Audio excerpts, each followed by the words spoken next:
since Mr. Trump's indictment against him was announced last week. Former President Donald Trump's campaign has been boasting about how much money it has raised as they plan for the November 2024 election.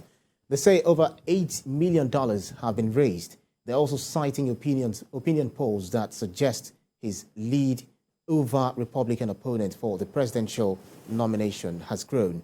Now, the big question is, can Mr. Trump really turn a criminal prosecution into an electoral asset? Global affairs analyst Calvin Dark joins me from Washington, D.C. Thank you so much for joining us on World Now.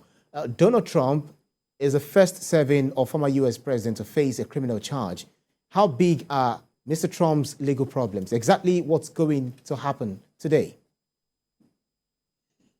Well, I think that former President Trump's legal problems are many, and they're not limited to the appearance today in a Manhattan courtroom. Keep in mind that there are several other investigations happening now, one into January 6th, one into the classified documents found that his Mar-a-Lago home, and then another in the state of interference. Now, when it comes to this particular indictment that he'll be arraigned on today, this is a criminal probe, and so it's very serious. This is the first time that Donald Trump has been involved in a criminal probe, many civil, but not criminal. And so the stakes are very, very high because this is unprecedented in our country's history. So Mr. Trump is also being investigated in several other cases, which include, probes into his role in the U.S. Capitol riot of January 2021, his effort to overturn his laws in the state of Georgia in 2020 election, and his handling of classified documents after leaving office. What does this say about the person, Donald Trump?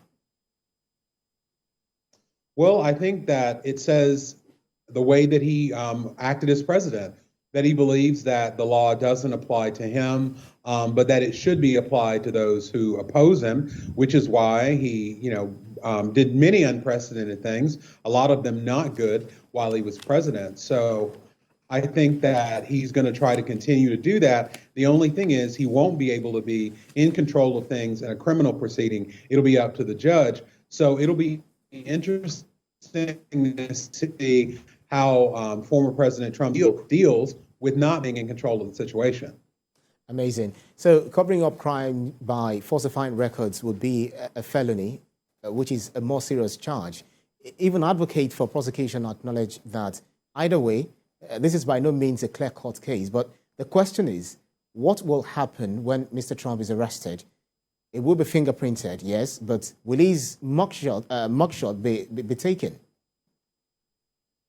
Well, I think that's one of the main questions about the mugshot because, one, if you look at the purpose of a mugshot, it is to, have the front and side profile of someone. We need to, look at the fact that Mr. Trump actually boasted that his party was able to, raise $8 million ahead of the November 2024 elections. Mr. Trump is currently the front runner, and among all declared and the potential contenders of the Republican White House nomination. How do you think this would impact Mr. Trump's ambition to run for the president come 2024? Well, I think, first of all, one thing to point out about the fundraising is you have someone who, is a billionaire who is getting ordinary Americans. Most of the fundraising they've received is small dollar. I think the average still. So I just think it's very unique and kind of unprecedented that a billionaire is getting. Well, there's a lot of things, a lot of takeaways for, some other countries, especially the kind of lessons you think African countries, leaders can, derive from this. What exact, lessons do you think can be derived from these, talking about African leaders, especially Nigeria? Is there anything to learn from this historic arraignment of the U.S. President, Donald Trump? I think that in the United States, the thing that we can learn and just be reminded of is that no one is above the law. And I hope that this system, that this process will play out so that the world can see this is how a justice system should work. But we have a long time to see Well, Global Affairs analyst Calvin Dark, there live for us from Washington, D.C. Thank you so much, Calvin Dark.